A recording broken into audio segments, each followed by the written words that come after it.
Titled Training on Sophisticated Analytical Instrument for Scientific Research and Biomedical Application, organized by Columbia Institute of Pharmacy, Raipur, in collaboration with Institute of Chemical Technology, Mumbai, under DST STUTI scheme. Today we have with us Dr. Manjunath Ghate Sir, Professor, National Forensic Science University, Gandhinagar, Gujarat, India. I request Dr. Shivshankar Shukla sir to welcome our guest speaker with a floral bouquet.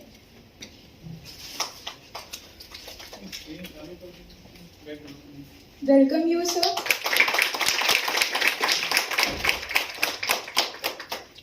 Let me take a proud privilege to introduce our eminent speaker to our audience.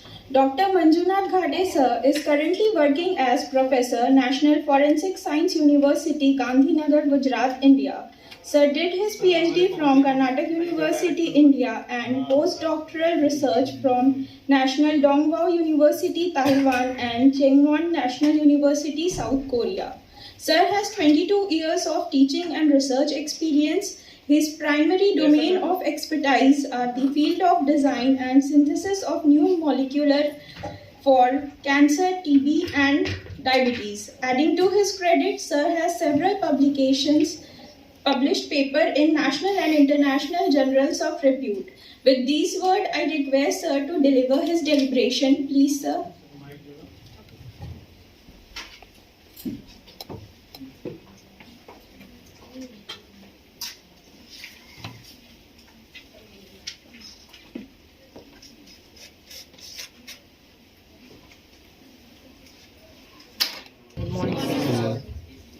First of all, thank you, Dr. Shivshankar and the principal and Dr. Gunjan for inviting me here and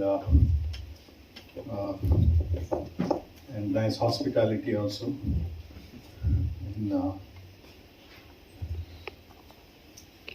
And I'll be talking today a general topic. Maybe you are all. This is a sophisticated instrument training program, so I thought I'll start with the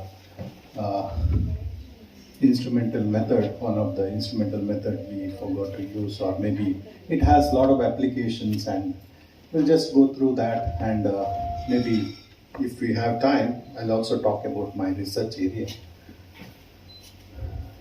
So I'm from National Forensic Sciences University, which is the world's only university in forensic science.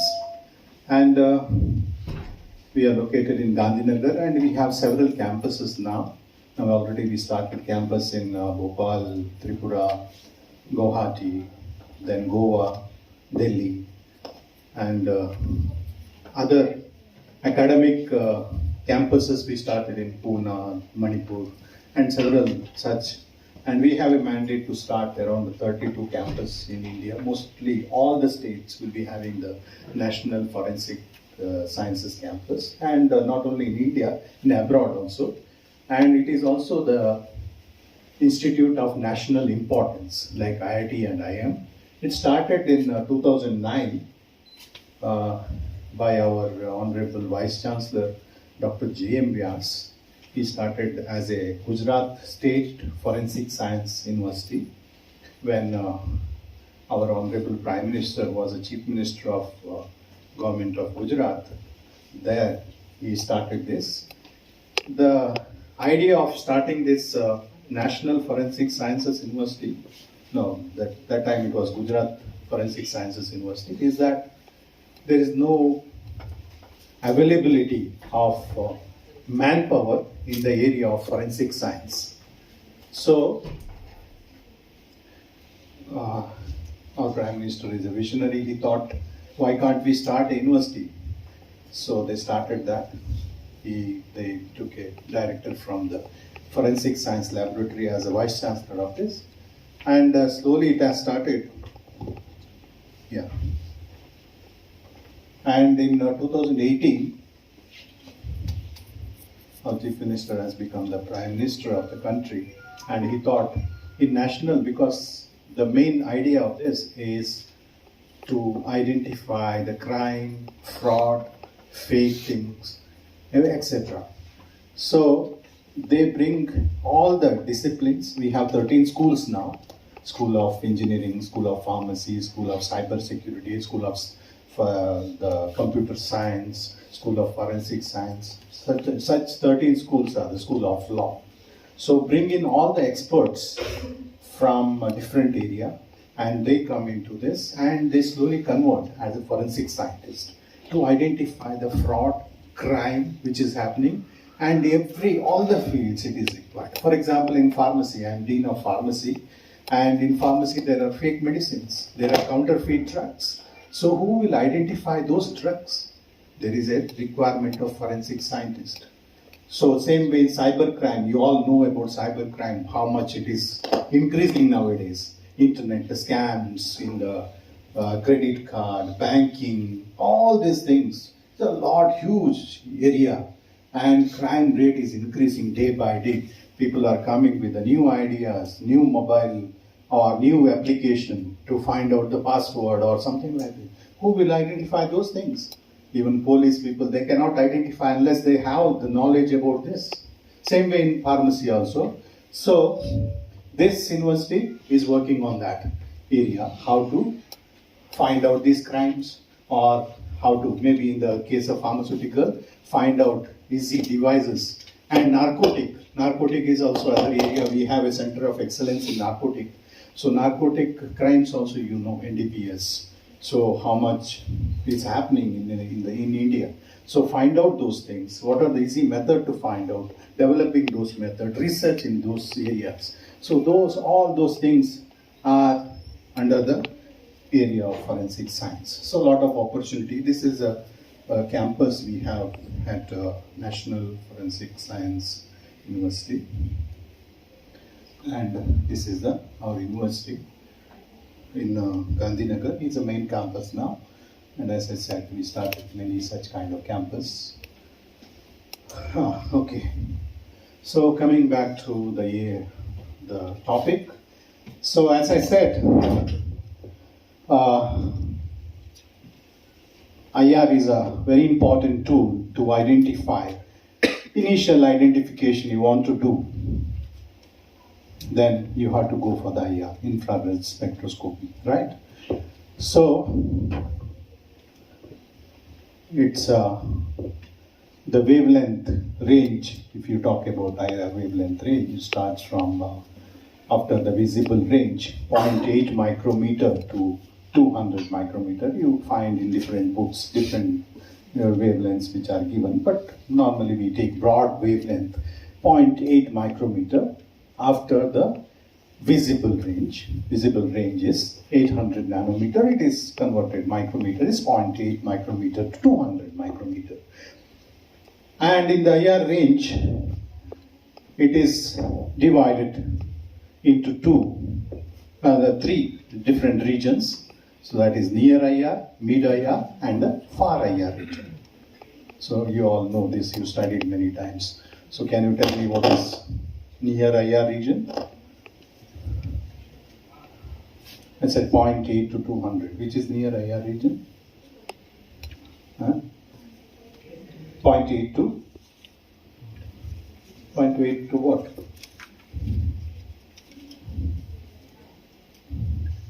Yeah, every time we get confused with all these regions, right? I don't know why we get confused, right? So, UV wavelength range? 200 to 400. It is 0.2 micrometer to 0.4 micrometer. After that is the visible range, 0.4 to 0.8. Right, after 0.8, that is a IR region. So, that is near or far? Why near? If you see the UV region starts, that is also vacuum UV or far UV and UV. What is far UV? 0.8. Far UV or vacuum region? 400. 0.8.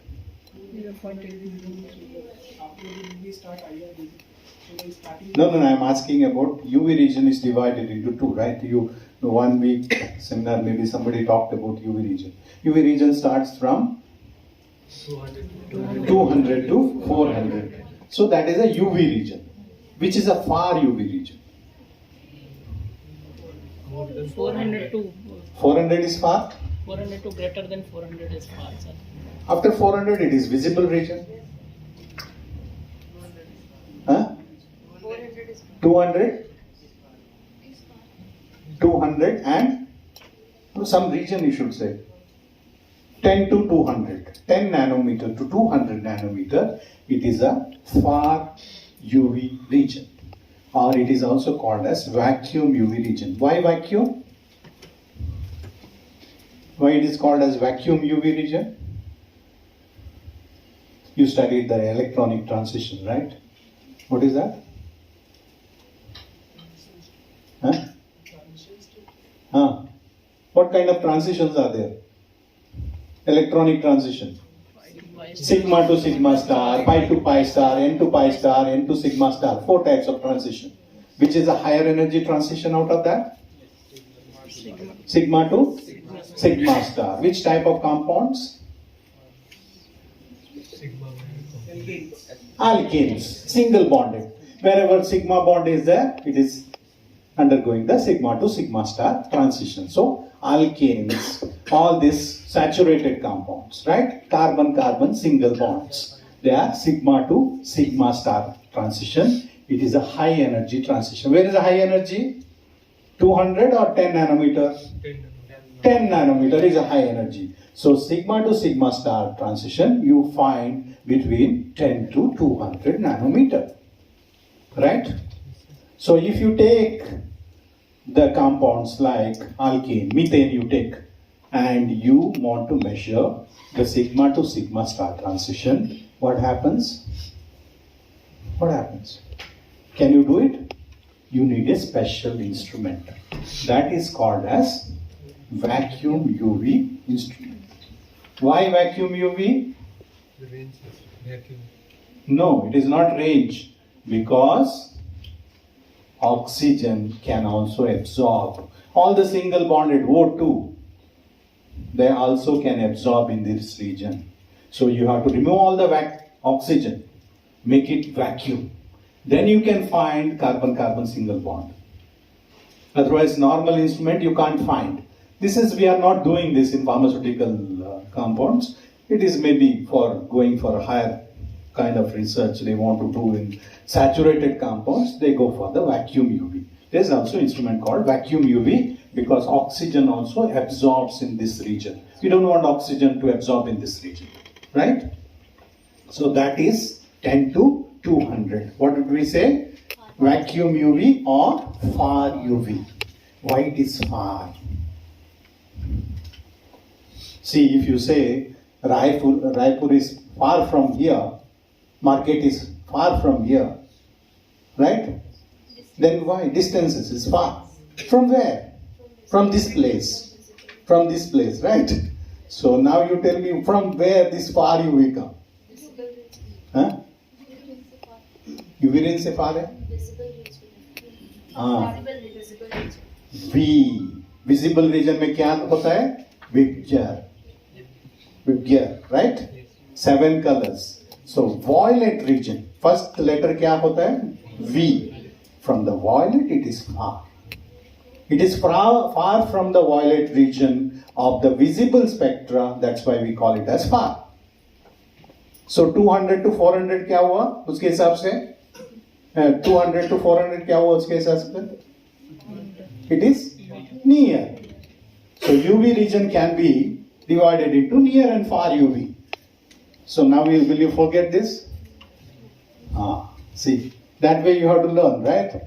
So if it is near, normally we don't say. We say UV region. But it is also called as near UV region. Near UV region starts from 200 to 400 nanometer, which is near to the violet region of the Vibgyor or the 7 colors. Okay? Now coming to the IR. 0.8 to 2.5. That is one region. 0.8 to 2.5 is one region. 2.5 to 15 is other region. 15 to 200 is a third region. Three regions are there in IR. One is 0.8 nanometer to 2.5 nanometer. So it is near or far? Near to what? Near to what? विज्ञान का last में क्या है? R. Near to the red region of the visible spectra. So it is a near IR. Near IR is 0.8 to 2.5 nanometer and micrometer. Okay. 2.5 micrometer to 15 micrometer, it is a mid IR region. So that is important for us. All the chemical compounds are absorbed in this region. Near IR we are not interested because it is some inorganic compound or something else. So 2.5 to 15. 2.5 to 15 is a 2.5 to 15 is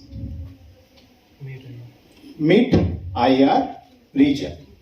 So 15 to 200 is what? Far IR region. Okay. So we are interested for all this. What happens in IR? When you pass the IR light through the sample, what happens? Molecular vibration takes place, right? Molecular vibration. What happens when you pass the UV light through the sample? Absorption to hoga is electronic transition. Okay?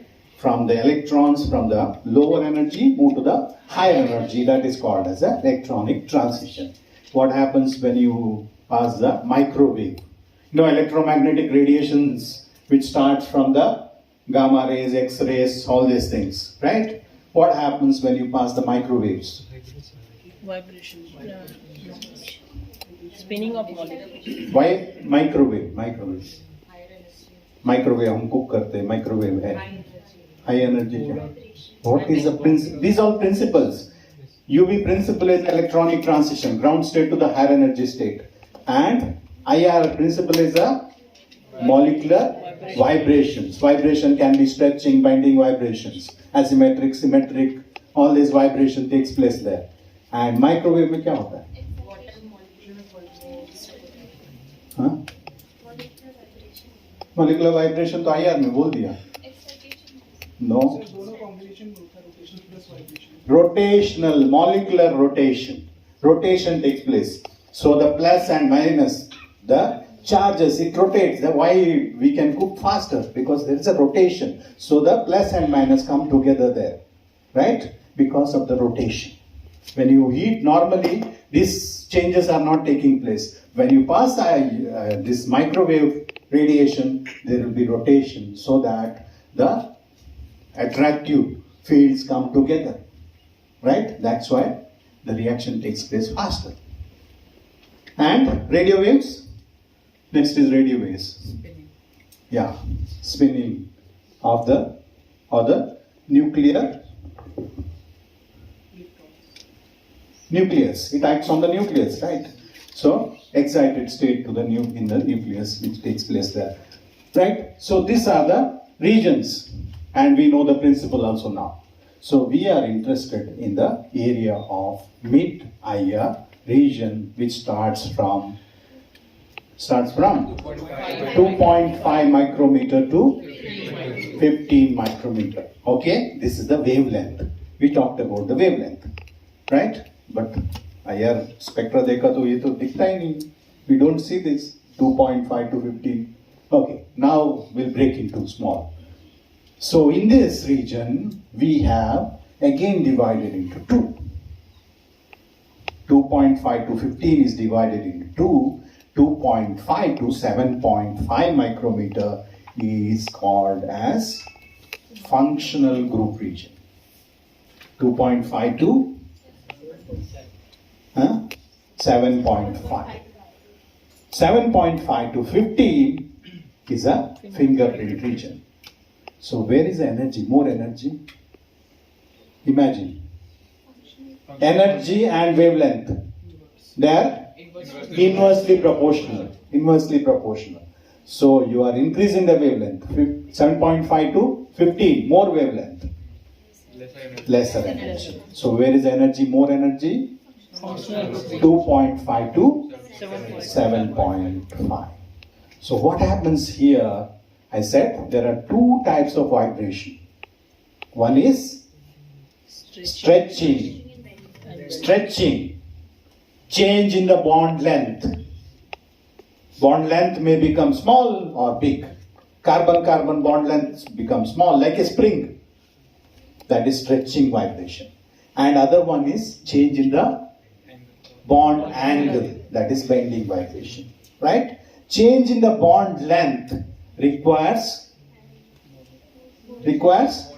more energy. So compared with the functional group में क्या है?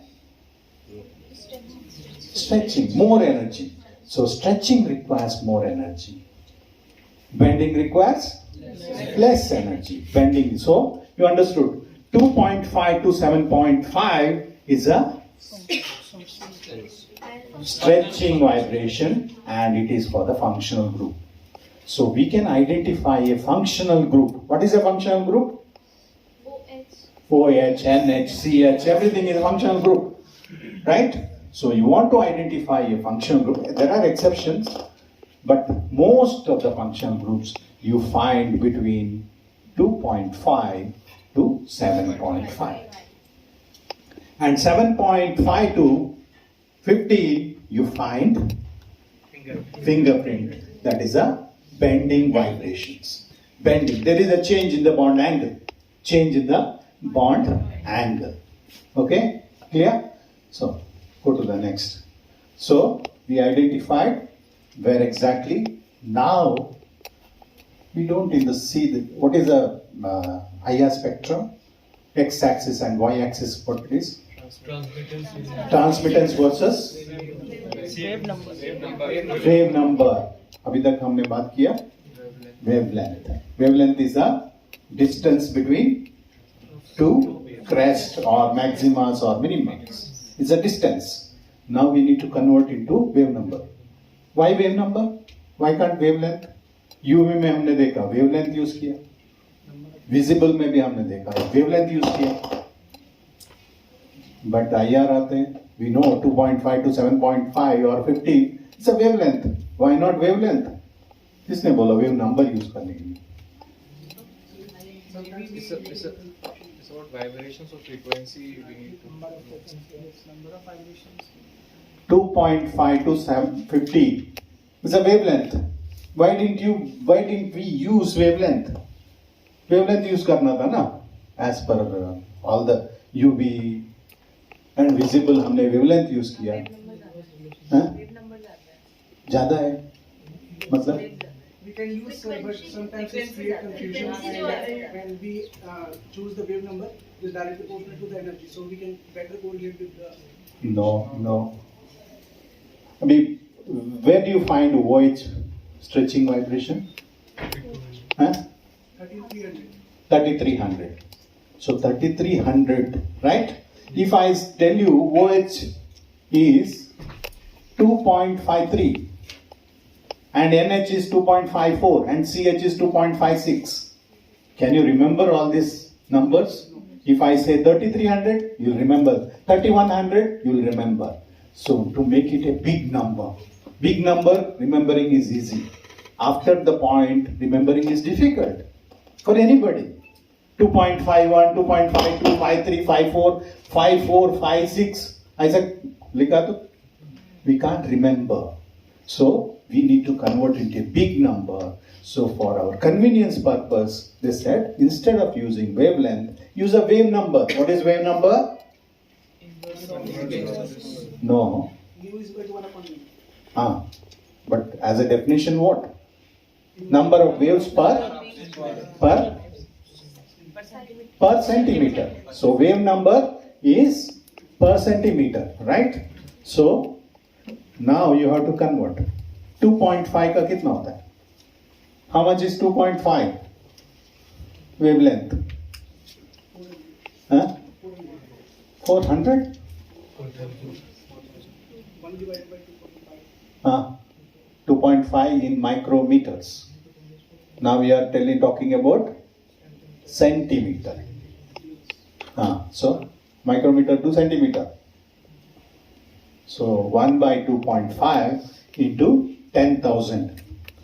How much it becomes? 4,000. 4,000. 4,000. So IR range starts from 4,000 reciprocal centimeter. Okay? 7.5, you know that? 7.5.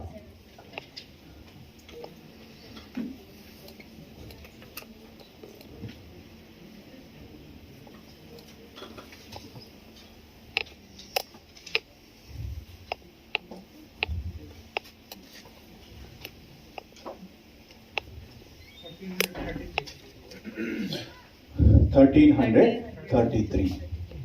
Okay? And one more is there, 15.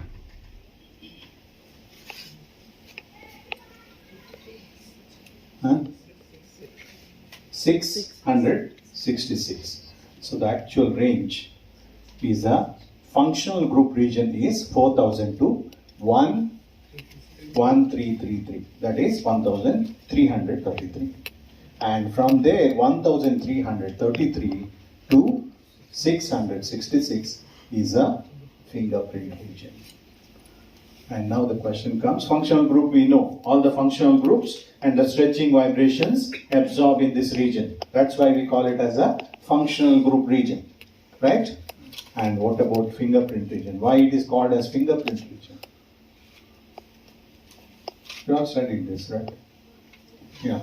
Why it is called as 1,333 to 666? Why it is called as fingerprint region? Get confirmation peaks. Confirmation peaks. This is a bending vibration. Change in the bond angle. Huh? Fingerprint. There is a DNA fingerprinting, right? So when there is a crime, there is a DNA fingerprinting they do, and they take the fingerprint of many people. What is that? And here also, in IR also, there is a fingerprint. Huh?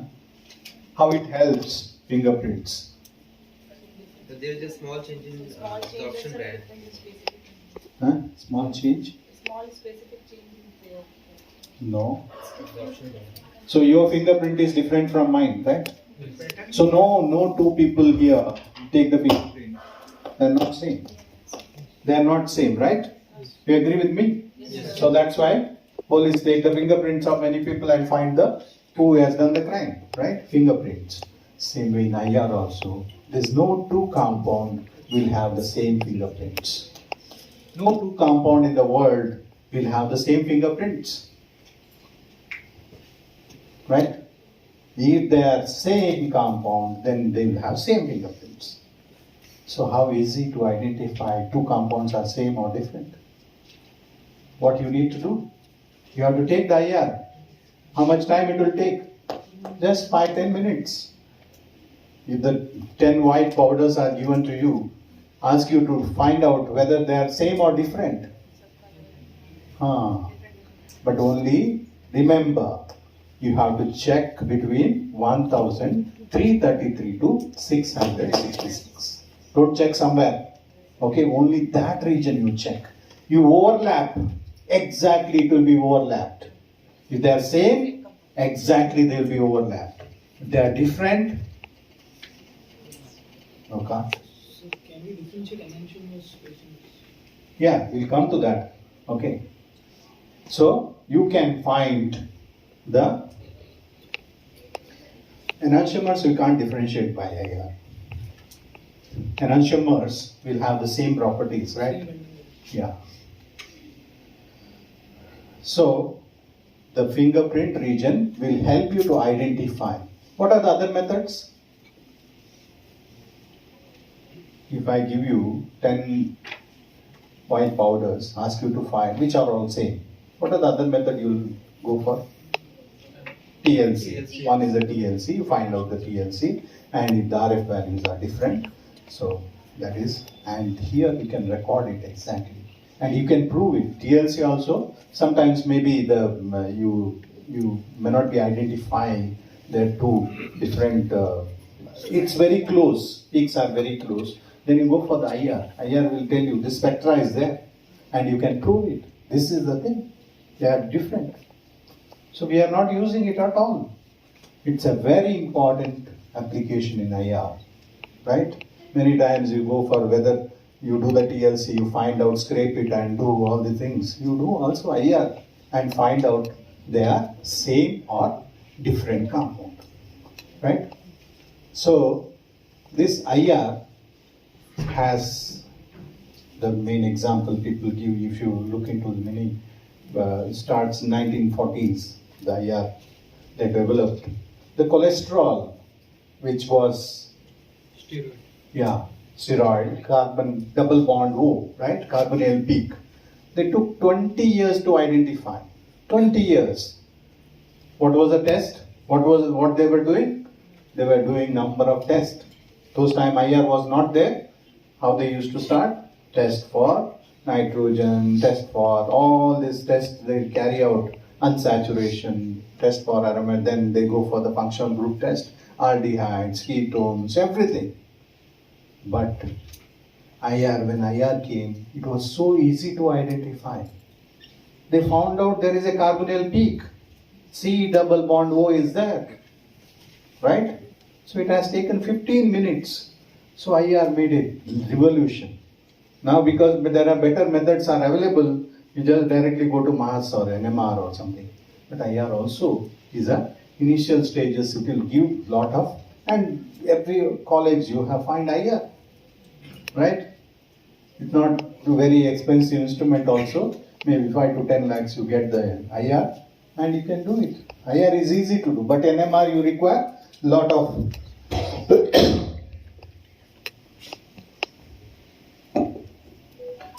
maybe the expense or monitoring, everything, the routine day-to-day expenses are more. In the case of NMR, maybe the helium gas and other gases we have to, and mass is also very expensive. But IR is a simple instrument. You can get lot of information. But there are also disadvantages.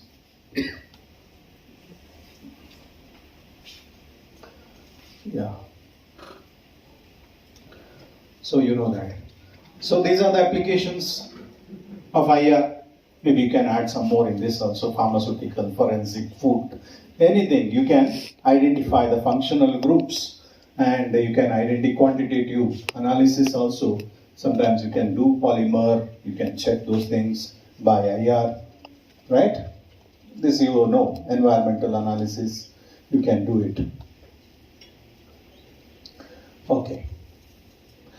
So the main disadvantage, can you name some of this?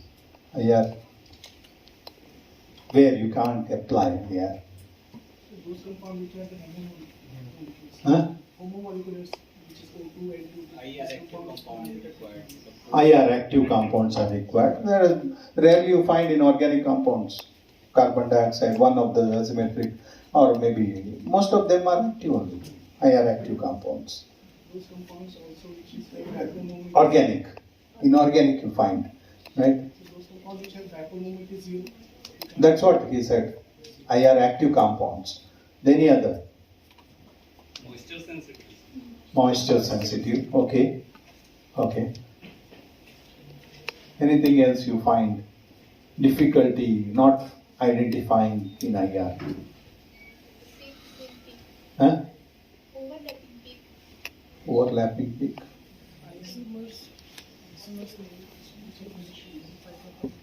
Yeah. Not isomers in the case of, for example, phenol, 1 OH group, resorcinol, 2 OH group, then catechol, quinol, all these compounds you don't identify, you can't identify. Derivative subcompound. No, if there is a 1 OH group also you will get 3400, 2 also you will get the same, 3 also you will get the same, 4 also you get the same. OH peak will be there. You can't understand how many OH groups are there, how many methyl groups are there. You can't identify numbers. It may be 1, 2, 3, 4, 5, 6, we don't know. But we only know there is a OH group. Right? and the position, where exactly this OH group is there. We can't understand. Can't understand by IR. You have to go for the NMR or the other tools. So that is the main disadvantage. We can't identify those things by IR. So it has some limitations. IR has some limitation. And when you look into the IR spectra, I'll just show you the spectra only then.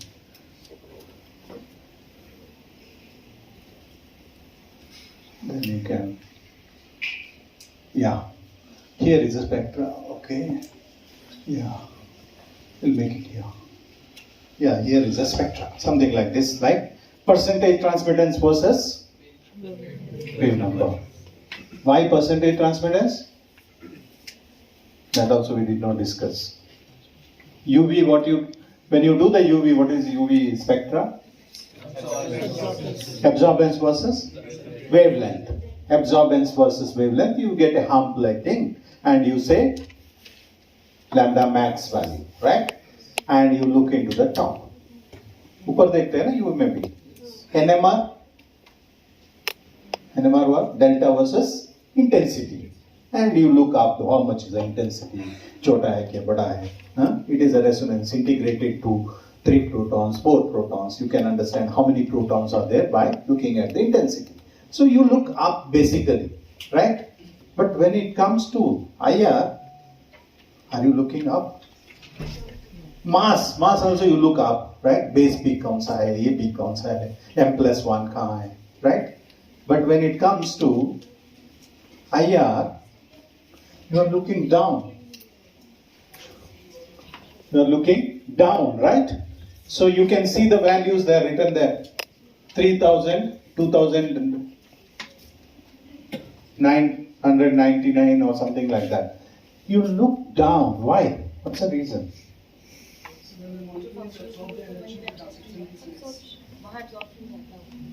Huh? So, when it is zero transmittance, that means 100% absorbance. Ulta karke dekh lena. So, you can see, you are basically looking at the absorbance only, but looking down, which is nothing but absorbance. So, it is, when it is zero, that is 100% absorbance. Okay? So, for our convenience only, this we made. If you look into the older books, some Pelek edition of Mr. Silverstein or something, you can find they put the absorbance and looking at down. So now, mostly, this is for our convenience, we look down. Okay. So what else? And you find so many peaks there. So many. And our functional group is not so many. No functional group to hai nahi. How many functional groups are there in this?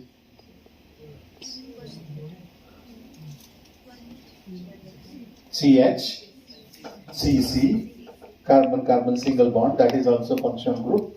And CH3 ka one is methyl CH, other one is methylene CH is there.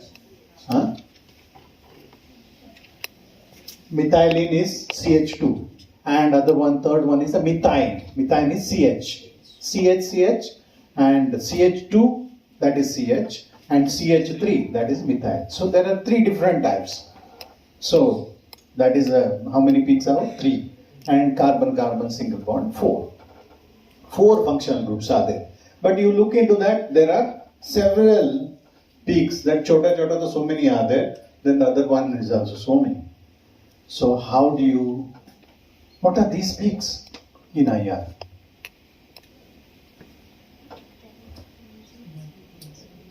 What are these peaks in IR?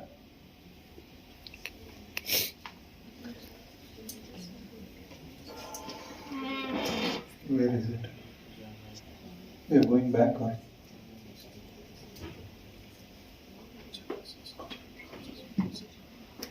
So a linear molecule, there are 3n-5 types of vibrations. 3n-5 types of vibration, that is n is equal to number of atoms. So that many peaks you need to get for the vibration. For linear, that is straight chain molecules. 3 into, for example, in the case of ethane, how many? Ethane. It's a linear molecule. How many types of vibration you find? N is number of atoms. How many atoms are there?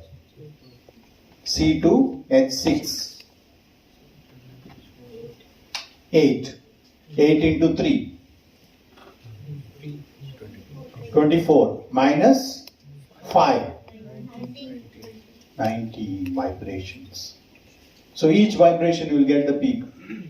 So 19 peaks you find if you are doing properly the IR. Okay? And similarly non-linear like benzene. How many vibration? 3n minus 6.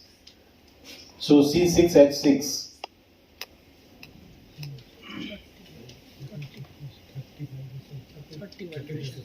Huh? 31 type of vibrations.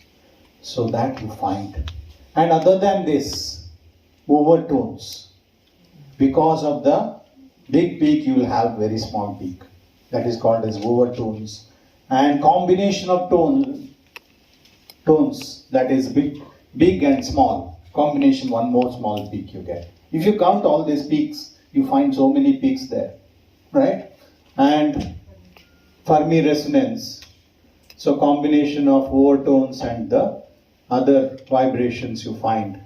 So all these peaks are there in IR. That's why, but however, we take into consideration of all those functional group peaks. From there, we identify the functional group. We don't bother about the other peaks. So these many peaks are possible in IR. So the rule is which type of compound and how the spectrum should be properly resolved. What is resolved? Distinguish. If you get all broad, there's a possibility if you put a lot of sample, you get a broad band. And you can't identify anything in broad band. So you have to make sure that all the peaks are properly isolated. Broad you will get only for OH, nothing else. And other peaks are properly separated. Either you have to grind it or the powder, whatever you are using, should be pure. Pure product should be used, then you find they are properly resolved. So then only you can identify. If you get a broad band, you can't identify anything. So you have to make sure that it should be properly resolved. And the transmittance, you have to keep the transmittance more than 60%. So that means the light should pass, 60% of light should pass through the sample. Whatever earlier method, pellet you do, whatever you do, it should pass. Make sure that it should pass through the sample. Then you get the proper spectra.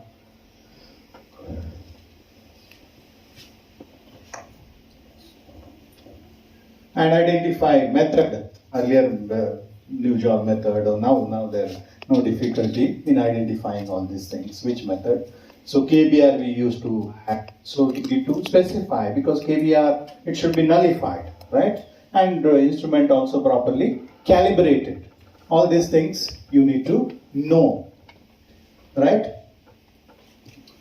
So I said the main principle is a molecular vibration. They are symmetric and asymmetric, stretching vibrations and bending, in plane and out plane bending. So based on that you are going to get so there is a change in the bond length and a change in the bond angle. We discussed already. The twisting, wagging, rocking, scissoring, all these are the bending vibrations. So this is the spectra. How do you get in the IR? Can you see the OH, which is a broad band you find, and you have done many times the IR, how to interpret the IR. We'll go through. So there is one rule which also you can find out. It is not just based on the practicals. It's also, there is a theory. It's called as Hooke's law. Hooke's law to find out where exact, what is the wave number for CH? What is the wave number for CH? What is the wave number for C double bond O? And using this, you can calculate exactly what is the wave number. So if you want to calculate, if you have a new functional group, which is not there at all, so where it has to come. So you can use this law. Now we know that where it is OH, where it is coming. But by using this also, we can calculate Hooke's law. So this Hooke's law state that 1 by 2 pi c, the square root of f divided by mx my divided by mx plus my is a mass of x and y, right? So wave number is equal to this much, 1 by 2 pi c. C is the velocity of light, f is a force constant, mx is a mass of x and mass of y. These two. That is ch, mass of c, mass of h. And the force constant, we can identify the wave number. Right? So how we get the force constant in this formula? So force constant, you have to know the force constant. This one, force constant. Okay? We can find out in the chemistry books what is the force constant for each group, functional group. You can get it. Right? We'll not go into detail how you get it. Okay? CO. So the force constant is 5 into 10 to the power. This one, and calculated value is, you can see, 1113. See, I said exception. Exception, this does not come under the functional group region. This comes under the fingerprint region. But normally the other all you find in the functional group region. OH you can see 3800 as per the, no, what is that? It's a broad range they are given. Okay, broad range. Okay, yeah. Now comes into, how do you remember all these peaks? Yeah. If I ask you where exactly you get C double bond O? C double bond Huh? 17, 17, you know that, right? Where exactly you get CH? more than 3000. CH. There are two CH. More than 3000 also, less than 3000 also. If I ask you NO? NO 3400. 3400. NO. Double bond. N double bond O. याद नहीं आ रहा है. Don't remember, others are not remembering at all anything. You remember some of, maybe you are working on this. Huh? How do you remember all these values? Should we refer the books? Huh? Is there any method to remember? Is there any idea to remember? By heart करने के लिए बोला था teacher ने. Either you by heart or use the book. Can you use the book in the exam? No. Then थोड़ा तो है. If I give you one spectra, कुछ spectra दे दिया आपको, ask you to do the interpretation, will you be able to do it? It's a question. Or should we give the values? कैसे करना है? How to do it? According to the formula we can find out, but it takes time. Formula तो force constant किसको याद रहे यार? Different force constant. You can't remember. That is still bigger thing to remember. Or calculation. Lot of calculation. Mx plus my divided by mx. Huh? So how to remember all these things? These all broad bands are given. Right? Okay. Here also. All this I took from different books. Right? So there are values which are given. We can remember some base peaks for only, and then we can get the idea for the. No. See, IR works with a dipole moment, right? There should be two poles, positive and negative, right? You remember, you understand. There should be a dipole moment. We said IR active compound, there should be a dipole moment, right? So, imagine carbon and hydrogen. What is the difference between a dipole there? Carbon and hydrogen है, ये carbon है, hydrogen है, hydrogen का तो बहुत कम होगा, right? And oxygen and hydrogen. Imagine these two cases: oxygen, hydrogen, carbon, hydrogen. Okay? कौन सा डाइपोल ज्यादा होगा इसमें? Oxygen and hydrogen. If there is a large difference, there is a large difference in the dipole moment, requires more energy. If there is a less difference in the dipole moment, less energy. Okay? Oxygen, hydrogen, which has a large difference. Okay? इतना difference होगा. And carbon, hydrogen, थोड़ा कम difference होगा. So you find oxygen, hydrogen at 3400. NH कहाँ आएगा? Electronegativity of oxygen, nitrogen, sulfur. Almost the same, थोड़ा थोड़ा कम है. Right? Huh? Oxygen, hydrogen, nitrogen, hydrogen. थोड़ा सा कम है. So 3300. 3400 हमने बोला OH के लिए. 3300 NH. SH also वही रेंज में है. CH और कम होगा. Because carbon and hydrogen, carbon does not have so much of electronegativity. If you look into the table of electronegativity, not like oxygen. So you find between 2900 to 3100. Okay? Then come to the triple bonds. Carbon-carbon triple bond and carbon-carbon double bond. Carbon-carbon single bonds. क्या होगा carbon-carbon triple bond का? इसमें ज्यादा कौन सा होगा? Triple bond. So you find between 2100. Carbon-carbon double bond 1500. Carbon-carbon single bond 1100. You imagine all this or compare all these things. Carbon nitrogen का कहाँ आएगा? Carbon C triple bond N. Nitriles कहाँ आएगा? Carbon-carbon triple bond I said 2100. C triple bond N कहाँ आएगा? हाँ? थोड़ा ज्यादा आएगा ना? So 2200. 2200. So carbon-carbon triple bond, carbon-nitrogen triple bond 2200, 2100. Okay? Now you remembered so many values. Okay? Now carbon double bond O, CO. Aldehyde, ketone, amide, everything it is there. It's a very important peak. Okay. कहाँ आएगा? 70.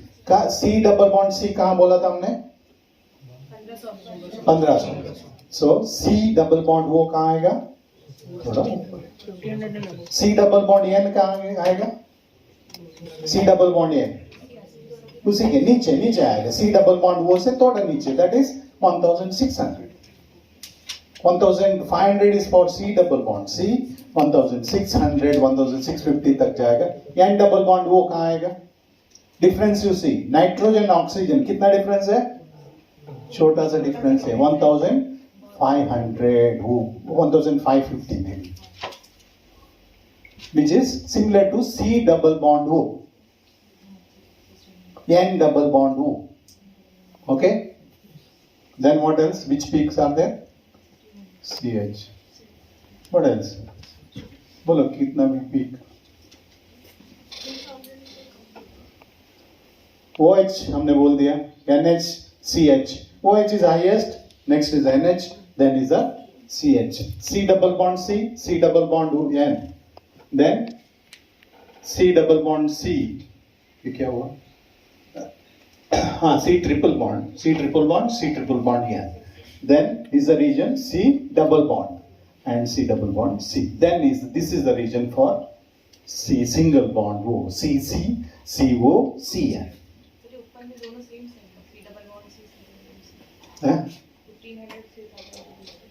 ये तो broad range. It's very broad range given, but just to make you understand. Okay. So when you go into specific, then you'll understand, right? So it all depends on the dipole moment, the difference in the two poles. Imagine what is the difference, which is more electronegative and which is less electronegative. And what is the difference in the dipole moment? Accordingly, you can find all the bonds so easily. So now you can remember, दो चार OH आपको remember है तो NH भी remember होगा, CH भी होगा. So triple bond एक आपको remember होगा तो all the triple bonds you remember, double bonds, all the double bonds you remember, right? So that way you can remember all these peaks, right? So you need not refer so many books to remember all the peaks. Okay. Now coming to the strongest peak, I said there are different types of peaks in IR. One is the broad peak. You know that broad peak. What is broad peak? It is for OH. So wherever there is a broad peak at 3400, you say OH is there. Either it is moisture or it is OH. Okay? Then is a NH. NH, it is a sharp in the case of NH and the doublet in the case of NH2. The difference I will show you. Then there is a medium peak, CH. CH is not, the intensity of CH is not so much like, see you can look, CH ka peak, itna intensity nahi hoga. The intensity is not so much like OH or other peaks. So the medium intensity peaks, they are medium intensity. Then the other one is a strong peak. In IR you find the strong peak for C double bond O. That's the strongest peak, highest intensity. Thoda bit all the other you can find high intensity peak. That is the strongest peak in IR. So between 1600 to 1800 you find a strong peak that is for C double bond O peak. Similarly nitriles also you find the similar way, the strong peak, not such a strong peak like oil, C double bond O peak. So by differentiating all these peaks you are able to identify. So these are some of the examples you can find. So this compound, what kind of functional group is there? CH3, that is methyl CH. Then CH2, that is methylene, methyl and methylene. So it is a single bond CH. Carbon के पास single ही bond है. So all the alkanes or the single bond CH you find below 3000. Okay? Aromatic compounds or alkenes you find above 3000. Okay? So how do you differentiate double bond CH and a single bond CH? If it's a double bond CH, above 3000. Single bond CH, below 3000. What is the test? Qualitative test आप करना है तो क्या करते हो? To identify whether it is test for unsaturation, KMNO4 and the bromine water test you do. So that only here. Below 3000, above 3000. Simple. Right? CH, both contain CH, whether it is below or above CH. You can find here, this is, and you can differentiate. I am not going to detail of CH2, CH3. CH3, which is in the highest near to, and CH2, which is less, and CH still less, it comes. Okay, we will not go into much details about all these things. I'll show you. Alkynes, you see, alkynes. So, triple bond CH, which has gone to, क्या range में आया? 33 तक जा रहे हैं, वही similar like NH goes. Okay, but it is a medium peak, it is not a strong peak like NH find. Okay. Then aromatic compound, I said it is above 3000. Do you have 3000, above 3000 peak? Yes. So what is that compound? What's the compound name? Orthoxylene. Orthoxylene. So it has aliphatic CH and aromatic CH, both. CH3 is aliphatic and double bond CH is a aromatic. So you find below 3000 and above 3000. Both are there. Right? Okay.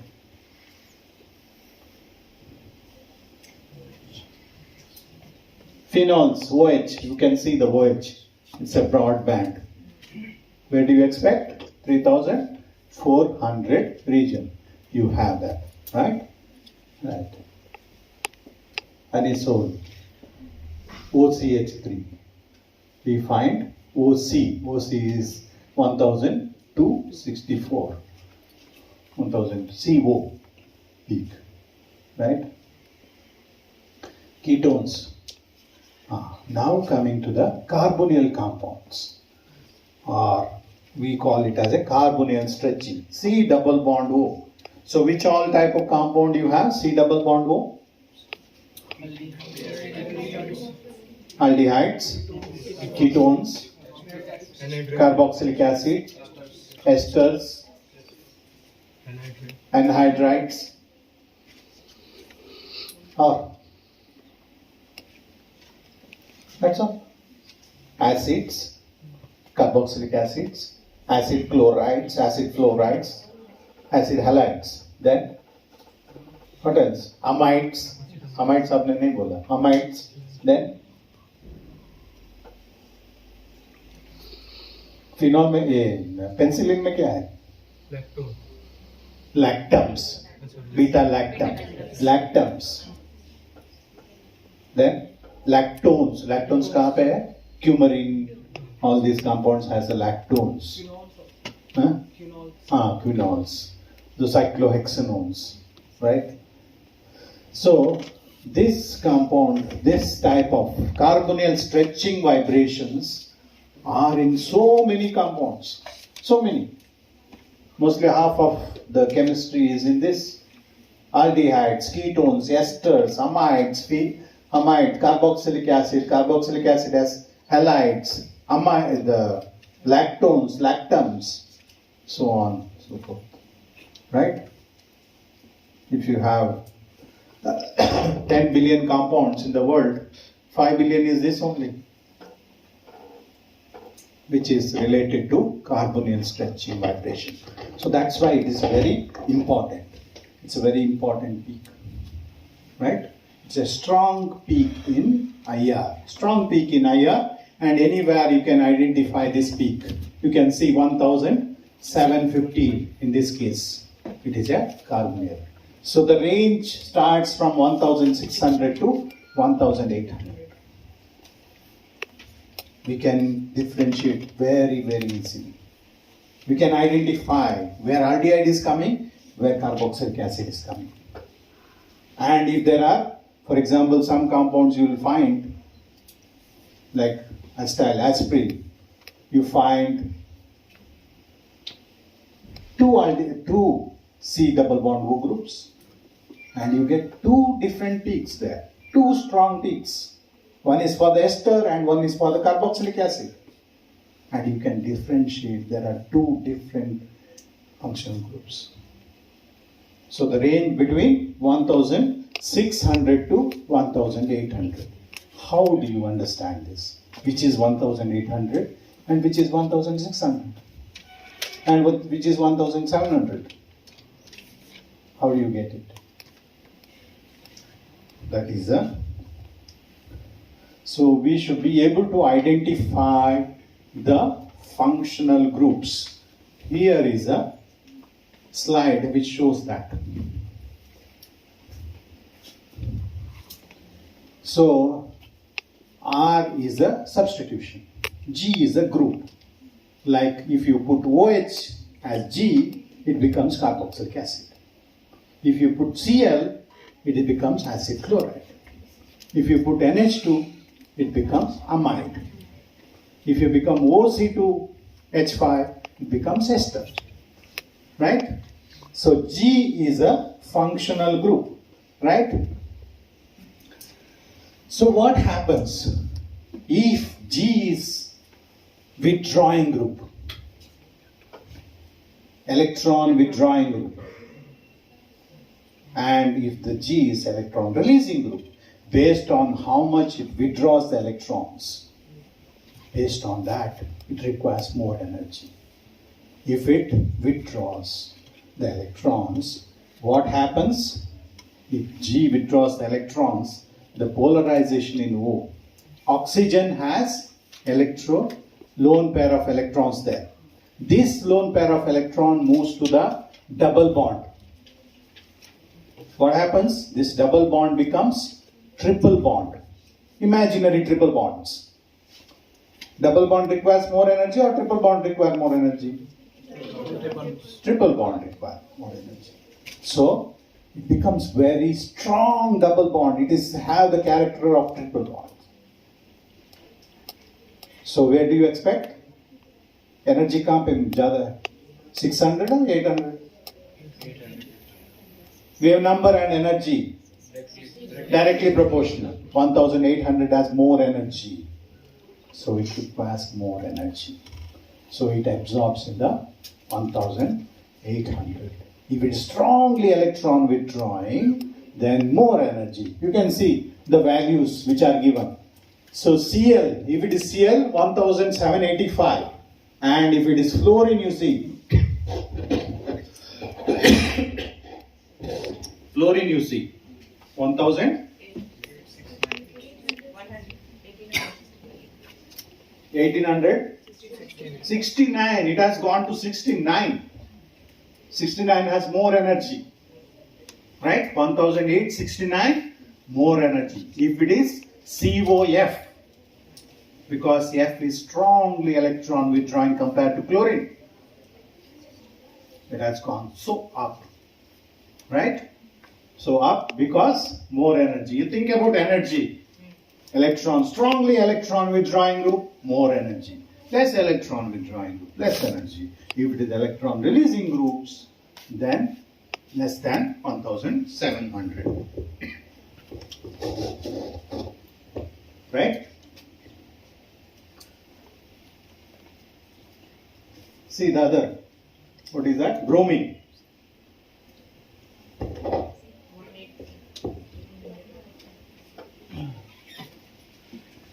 One 1812. OH you see 1760. So compared to OH, Cl, fluorine, all these are acid chlorides, acid fluorides. They are more, you know that. Which is a strong acid. Strong acid comes acetic acid strong है क्या acid acetyl chloride strong है acetyl chloride. Acid chlorides are more stronger, right? You add fluoroacetyl chloride, then it still becomes more and more stronger. So imagine that way. Which is stronger? If it is a strong electron withdrawing group, more energy is required. More energy, more than 1800, it goes the peak, right? Similarly, electron releasing groups, that is G is equal to NH2, D is equal to SR, you find below 3000. If it is methyl group, they are all electron releasing groups. Below 1600, you find that. Right? This is the effect of inductive effect, you say. Inductive effect or the electronegative effect on the C double bond O. So we can differentiate. Many times we don't find which is a C double bond O. Why there are, if I give you some questions where there are so many C double bond O, how do you differentiate? You can differentiate by this way. By looking at the electronegativity. Right? So now you can identify for aldehyde where aldehyde and ketones you keep it in the middle, 1700, 1750, you keep it as middle. And you find the other where it goes. Okay? You replace the methyl group with the OH group. You replace the methyl group with the Cl group, methyl group with other groups. Okay, so this way you can identify. And there is other effects, but it does not make much difference. The effect of conjugation is also there. This is the one effect of conjugation. In the case of acetophenone. In the case of acetophenone, you can find that.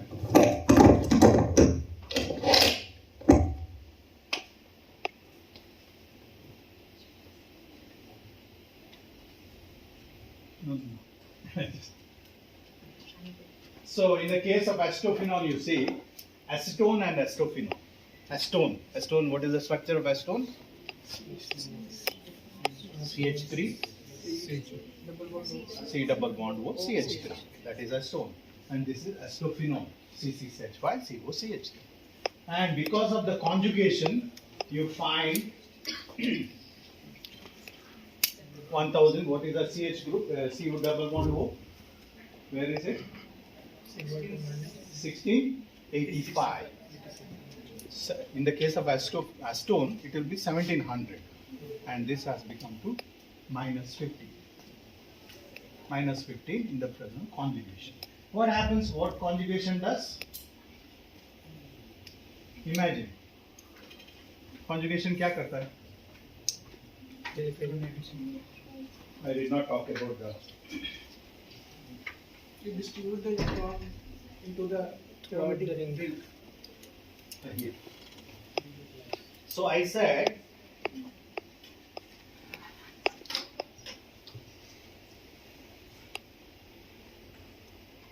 what did I say? I said that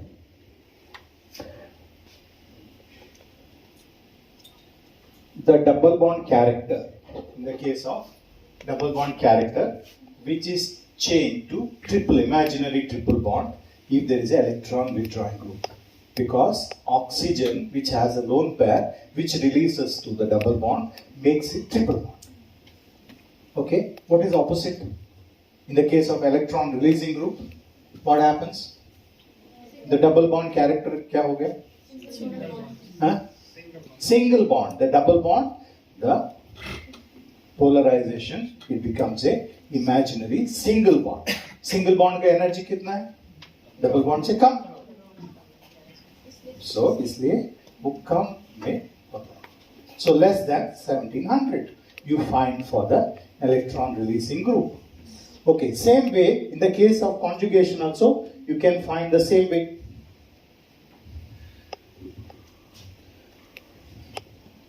Conjugation में क्या होता है? The double bond there in the benzene ring which move to this and oxygen which is polarized and it becomes a single bond. It's an imaginary single bond you can find. So thereby the energy is less. So that's why 6095. Right? Okay. So these are some of the examples. Carboxylic acid. And here in the carboxylic acid you find if you want to take the IR spectra of carboxylic acid, the one difference is C double bond O. Other one is OH, which is not there in acid chlorides. You have a OH in carboxylic acid, which is not there in other compounds. So you can easily identify. But what happens to this OH? It undergoes a hydrogen bonding. There are two types of hydrogen bonding. One is intermolecular hydrogen bonding, other one is intramolecular. Can you say the difference between this? Inter is between two compounds. Intra is within the compound. What is the difference in IR?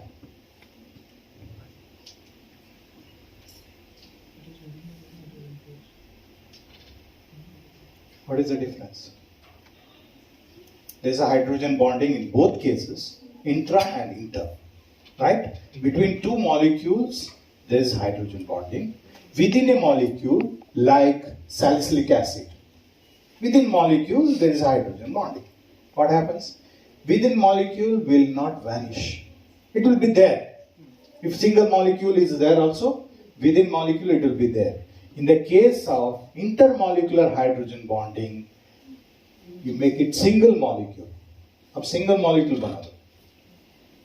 They're not hydrogen bonding. There's no hydrogen bonding. For example, acetic acid.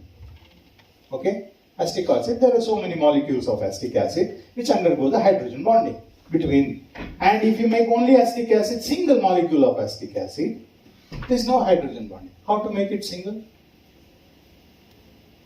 Single कैसे करें?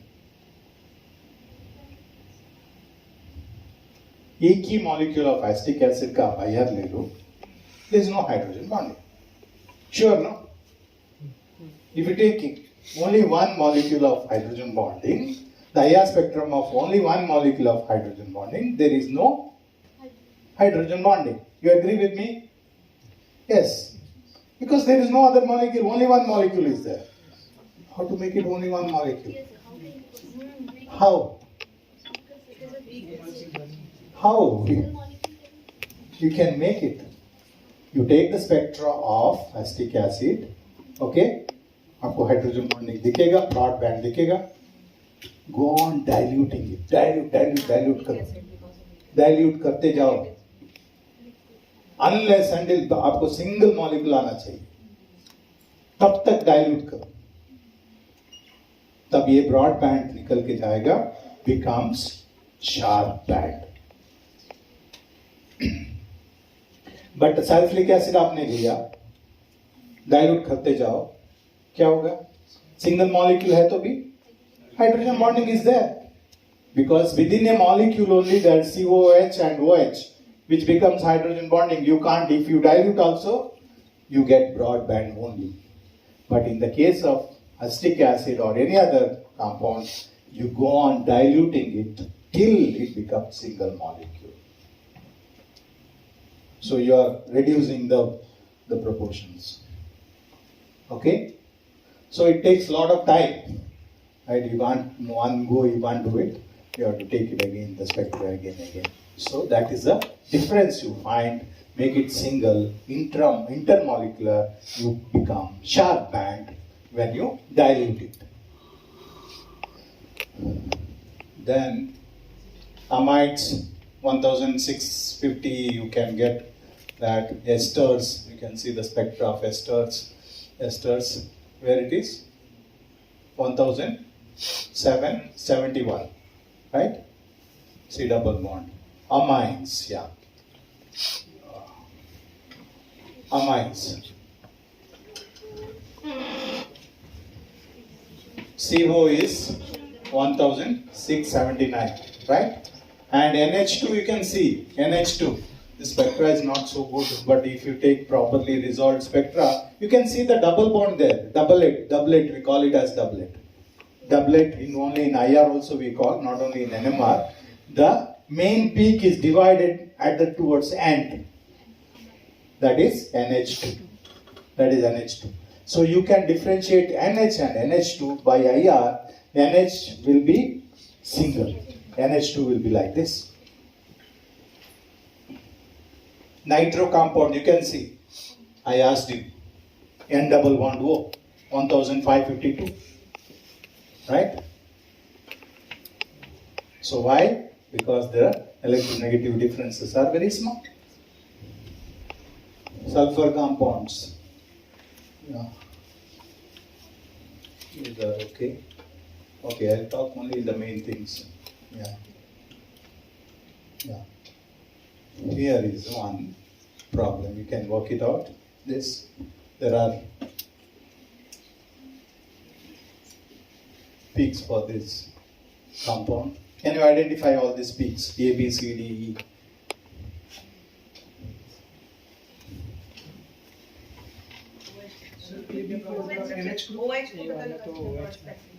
इसका structure है. Yeah. B for OH. B for OH. Write down B for OH. ठीक है. A for what? NH. D for overtone. C is for? Overtone. C is not overtone. C is for CH. D for Yeah, ऐसा आता है कभी कभी spectra. Okay. D for what? Overtone fix. D, E, F.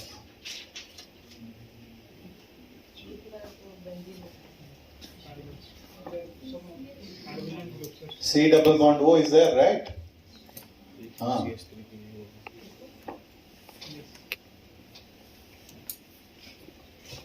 There is also C double bond O.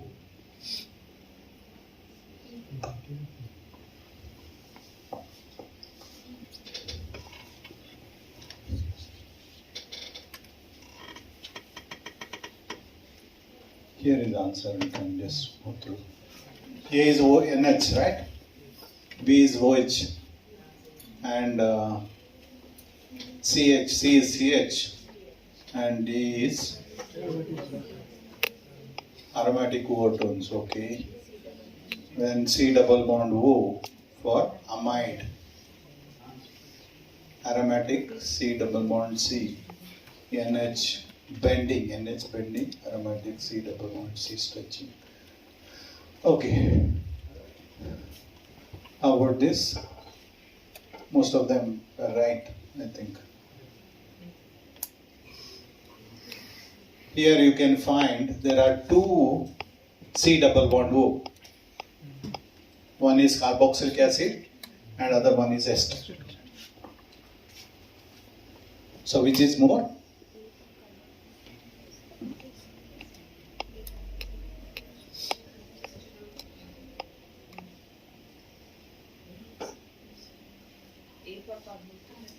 Huh?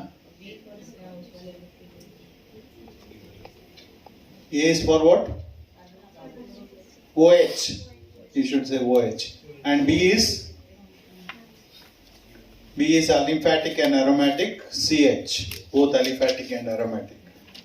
And C is, we were interested in C and D. C is for what? CO of what? There is ester, there is acid. Acid or ester? Which is more electronegative? Strong pick C and D. One is C double bond O, OH. Other one C double bond O, OCH3. OH and OCH3. कौन सा ज्यादा? C double bond वो तो है ही. उसके बाद ester और acid. First one acid. No. Let's see.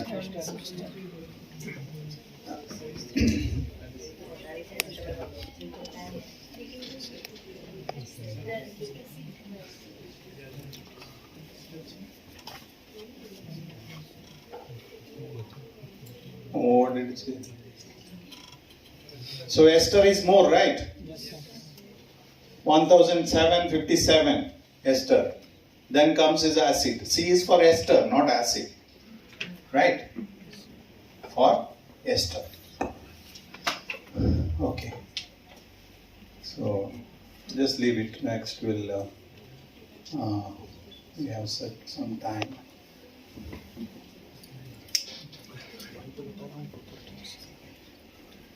Now you get better spectra. These are from the books I taken. So now you get better than this spectra. You can identify easily. Right. So we talked about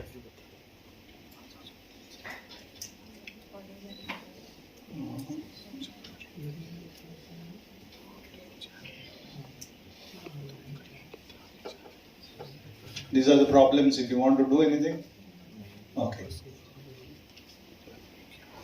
So we have some time. Maybe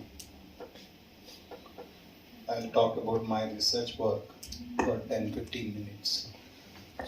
So we are into design and synthesis of new molecules for tuberculosis, diabetes and all. So anti-diabetic drug and tuberculosis, then immunomodulators. We are working on this. So I just wanted to say, as a healthy human being, we need either natural products or the spiritual yoga and other therapies, along with the medicines which we require to treat the disease. That is a holistic health. We talk about holistic health. So if you look into the main causes of death, now COVID is also the other one, which is also overtaken all the other, and the cardiac, cancer, then other diseases, which also the causes of death in the human population. So we need more and more drugs for treatment of all these diseases, and we have to continuously work on this either from the natural source or maybe from the synthetic source, so that we can have a better drug for the mankind. And some drugs we find the toxicity and all these things, so that's why we need to have those drugs. So maybe from the bioactive molecules we get from the natural products, and we use as a nutraceuticals, and some of the components which are used, and they are used for, and drugs either from the natural source we identify those drugs, and from the synthetic origin for the treatment of diseases. So you know the process. It takes long period of time, maybe 15 years of the work. It's when we identify what is the target and identify the maybe the molecule, or maybe computational models we do, QSAR, then other models we do, and then we synthesize this drug, then go to the clinicals, the preclinical studies. It's a long process, you know all this, how the process of discovery of new molecules. And this slide, just I wanted to say, maybe before COVID we have prepared this slide. And so we said that Spanish flu, which killed 100 years back, killed so many people, then the other anthrax has come. Then next what? Next already came. So this is some 4 years back I had this slide. So next what? It is there, COVID is there, right? So once it came, killed so many people, right? So we need better drugs for the diseases, and it's not that when the disease comes we start searching for the drugs. We have maybe the molecules which can be better molecules we can. And all these are the problems with the bacterial infection or the viral infection. Resistance is a major problem, right? So which can treat the resistance, so that can be. In the case of tuberculosis also is the same. So government also decided that we'll have tuberculosis free world or free India by 2030. So that is the way ahead for this. So they used different from the earlier. They started with this, now the new drugs which are. So if you look into that, these are the scientists who worked in different areas, and they find you can fermentation technology, Louis Pasteur, and the antiseptics, Joseph Lister. So they contributed for the development of antibacterial agents in all the methods which they used. Discovery of Brontosil and other. So this is antibacterials, or the bacteria which killed or people suffered with typhoid, then diphtheria, leprosy, and plague, right? Still they are there in some cases we find. And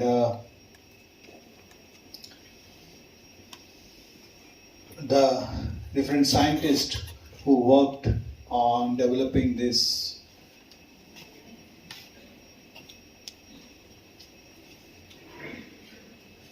drugs, the Solomon Waxman, then the other people will not go into details of this. So we find they are contagious and we need to have the drugs for treatment of these diseases. So they are based on the different mechanisms, the tuberculosis drugs which are identified, or we design those drugs. So based on the mechanism, animal and the bacterial cell, how it works. So based on that, we worked on that. And cell wall, which is a very crucial thing in this, the Mycobacterium tuberculosis, and inhibition of these are the different mechanisms how the drugs were designed. So this is a bacterial cell, will not go much detail. Yeah, these are some statistics. In 2015, 10.4 million new cases. And the major problem with the tuberculosis, as I said, it is a resistance. Based on the resistance, you find multi-drug resistant TB, then extensive drug resistance TB, and there are some cases totally resistant TBs you find. So we were working on this. I'll go directly into my work, what we do, XRD and all. So we looked into the literature to find these kind of drugs. These are the first line agents, isoniazid and other, and these are the linezolid which are in the pipeline, these drugs. Based on this, what we have done, yeah. So these are some of the drugs in pipeline, you can see. Okay. So we use any typical mechanism which how the bacterial cell division which is taking place, that is FTZ, that is filament temperature sensitive Z ring, which is important for cell division in the bacterial cell. So that mechanism we applied. We looked into the literature. There are several compounds where this is the mechanism, how the cell division. By blocking this, we are able to kill the bacteria. So initially we looked into the literature and we found that there are some benzimidazole derivatives, they are having this kind of activity. So we use the benzimidazole as the moiety for FTZ inhibitory activity, and we done the docking studies which directly fits into several benzimidazole derivatives. By changing the different positions, we are able to get the drugs. That's what we thought, at least bioactive compounds out of this, which are having the maybe similar to isoniazid or the other active drugs which are available. That's why we designed this molecule based on the docking studies. And once we have this molecule, we started synthesizing it. And you can see the benzimidazole derived. We prepared the epoxides from there. We started with the orthophenylene diamines, then converted into benzimidazole. Then from there, we added the chalcone type or the double bonded compound. Once we have that double bonded we got, then we prepared the epoxides, and from the epoxides we opened the ring and we got the stereoisomers, that is R and S we got by this. So, and finally benzimidazole attached with a 6-membered ring, that is the compound we designed. Once we have this, we went for the activity of these molecules, and we found that some of the compounds were active, which is comparable with the isoniazid. EMTB strains we identified, and some of the compounds which are comparable with the isoniazid. But once we have such compounds, what we did is we wanted to when we prepared their racemic mixtures, what compound we identified, they were racemic mixture. We wanted to do proper isomer R and S. So instead of going for the racemic mixture, now it is very important, which is because after the, what is that tragedy? pharmacology book you read, right? Which is that drug? Thalidomide tragedy. Thalidomide tragedy. That's the biggest tragedy in the world, right? So there were racemic mixtures. Racemic mixture. And one of the isomer is active, one is very toxic. And pregnant women use their loss of limbs and all everything. So now thalidomide is coming back with the particular isomer which is active, right? So the thalidomide, after that, FDA is very strict about this. You should have the particular isomer. So racemic mixture cannot be used. So initially we identified. So what we did is, once we have the epoxide, the ring opening method, what we did is, while opening the ring, we said using there are stereo selective reagents which are available, like Jacobson catalyst, Sharpless catalyst. All these are catalysts which are available. When you open this ring, and it will specifically you get one isomer. So you use the Robinson catalyst, the Jacobson catalyst. When you use the Jacobson catalyst, R Jacobson, we get the R isomer. S Jacobson, we get the S isomer. It's a catalyst we use while opening the ring.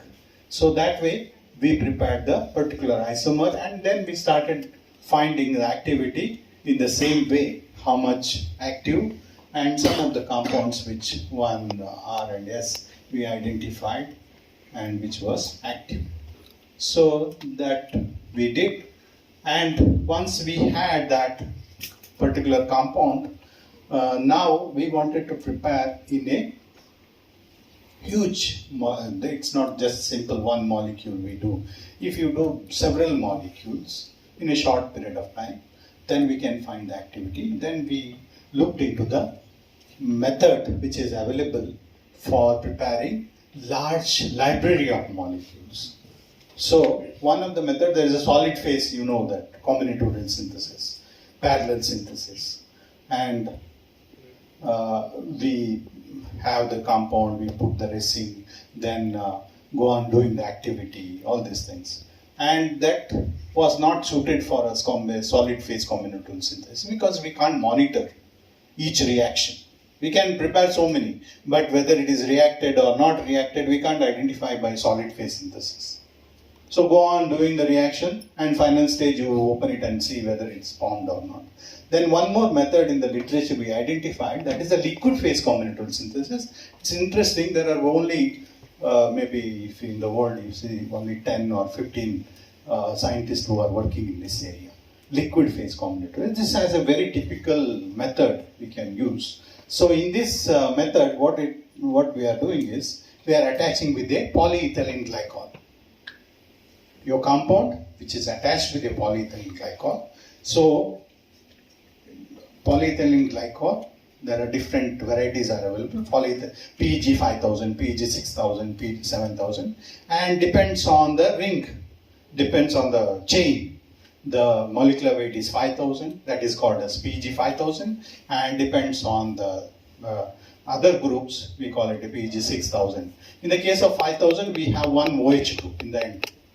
PEG, one OH group at the end. And in the case of the PEG 6000, there are two OH groups. Okay? CH2, CH2, big ring, a big open chain structure, then last OH groups. So this OH group can react with the carboxylic acid, forms COO, ester. Understand? OH with COH forms ester. Okay. So PEG is a very big molecule, this big, and our compound is very small. Okay? So PEG has 5000 molecular weight, our compound has 200 molecular weight. So 200, how do you do the reaction normally? Reaction, anybody in chemistry? See, you want to do nitrophenol. You did picric acid, you are done, right? Picric acid, you are done. 3-nitrophenol. 2,4,6 trinitrophenol. Okay? You have taken the phenol, you added the nitrogen mixture, you got 2,4,6 trinitrophenol. Right? If I want to make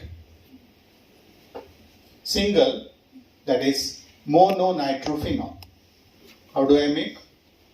Trinitrophenol तो easily आ जाता है. You add, you get the di type of compound, you get picric acid, you get easily, right? If I want 1 nitro, how do you do? 2 nitro. I don't want 3 nitros. You can do it or not? Titration also you do. What titration? NaOH and HCl. How do you do? How much NaOH you should take? How much HCl you should take? Huh? Normal solution. So 1 normal NaOH reacts with 1 normal HCl. Right? 0.1, 0.1. You don't take 0.1 and 0.5. Or you don't take blankly 0.1 and 0.7 and without weighing you don't do it. That means they work with the molar ratios or the normal ratios. So 1, 1. 1, 2, whatever it is. Ratio should be that. You should calculate first. Why you need to calculate while doing titration? Just add something and see if titration is coming or not. No. You have to take equal amount. Equimolar. Equimolar or equinormal solution should be taken. Then only it reacts. Right? Same way when you do the reaction, equimolar. 1 mole of this reacts 1 mole of that. So you have 1 mole. Mole is what? 1 gram in 1000 ml. That is 1 mole we say, right? Yeah. So 1 mole of PEG and 1 mole of any compound, carboxylic acid, benzoic acid. Okay? So 1 mole of PEG, that is 5000. You take 5000 grams, 200 grams.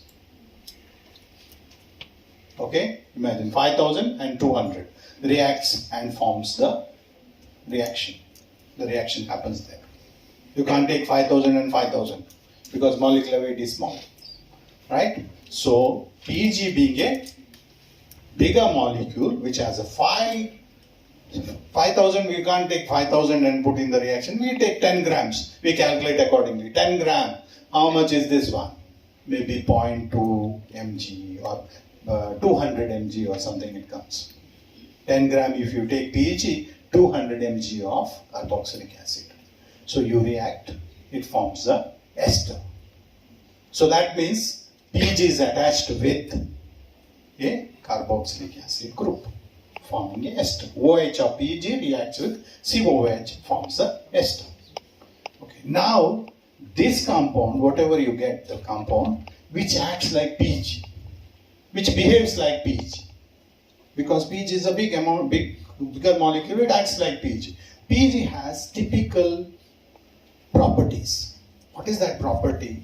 Is when you add in one reagent, like you can dissolve in dichloromethane. You dissolve this PEG, so it dissolves. Normally your compound will not dissolve, but in the PEG will dissolve. Then you add ether to that, it will precipitate. Okay? Simple. Add. So when you do recrystallization or purification methods, you have to do recrystallization or you have to do column chromatography. Okay? So here, those things, recrystallization, how do you do? You have to find out the solvent. Find the solvent, then you heat it. When you heat it, it has to dissolve. Then you filter it. Then you get the crystals. Maybe you get, you may not get also. Sometimes you have to keep it for 2 days, 3 days on. But here that is not the case. As soon as you put dichloromethane, completely soluble. Okay, if it is not soluble, remove that. That is impurity. You add ether, it will precipitate. Filter the precipitate. So that is the advantage. You need not do recrystallization, column chromatography, everything. So that's the reason we add PEG. So around 15-step reaction, you do it within a week. Normally how much time it will take 15-step reaction? Not month, 1 year it will take.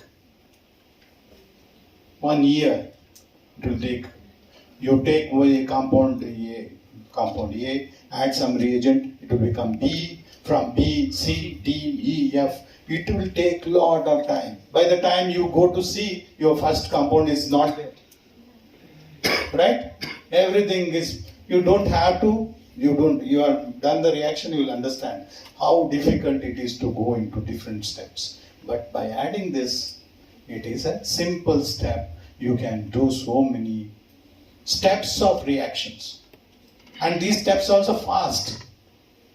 So that technique we have used, that is called as a liquid phase combinatorial synthesis. So you can see series of reactions we are done. You can see from there to there, there to there, there to there. So that way we are done these reactions, and this is the method we employed for preparing these compounds. Okay. So that is the one thing we are doing. I just wanted to talk about that reaction. Okay? If now we'll have a discussion, if you have any questions, anything, queries, we can answer.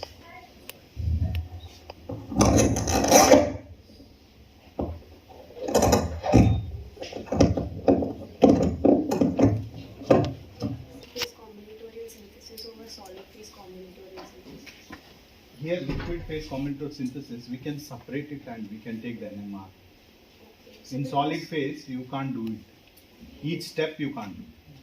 Once you start solid phase, it will go to the next step, then add some more reagent, next step. But you can't monitor the reaction. Whether it happened or not happened, you can't do. So because I've heard that when we perform liquid phase combinatorial synthesis, the extraction or purification of the compound is difficult compared to the solid phase. No, it's not difficult at all. No, only in the NMR, what happens when you take the NMR, for example, from one step to other step, there is also PEG. PEG has CH2 groups. Okay? CH2, so many CH2 groups. So CH in NMR, when you CH2, where it comes in NMR? Between 2 to 3. Between 2 to 3 delta ppm, you find CH2 groups.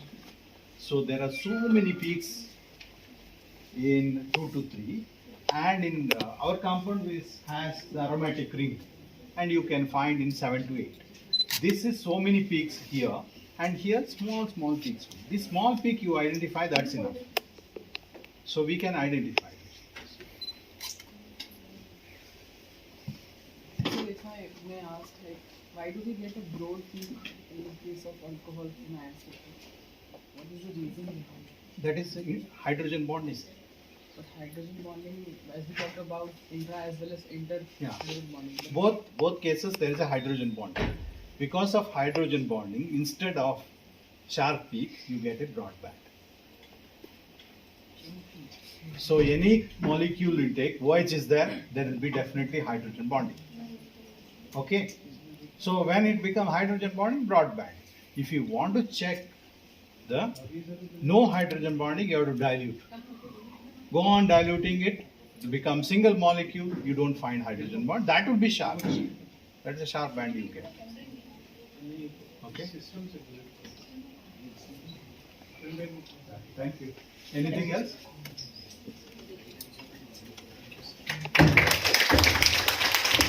Thank you, sir, for sharing your deep knowledge with us. It will be a great pleasure for us to listen to you again in our future event. Now I request Dr. Shivshankar Shukla sir to present a memento and certificate of appreciation to our guest speaker as a token of gratitude.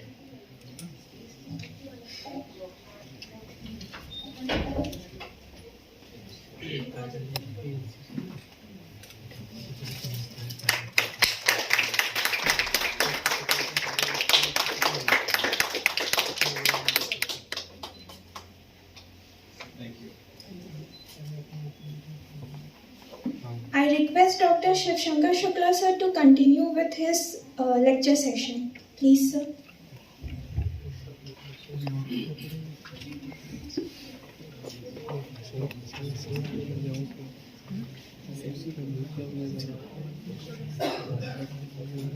Push कर दें सागर sir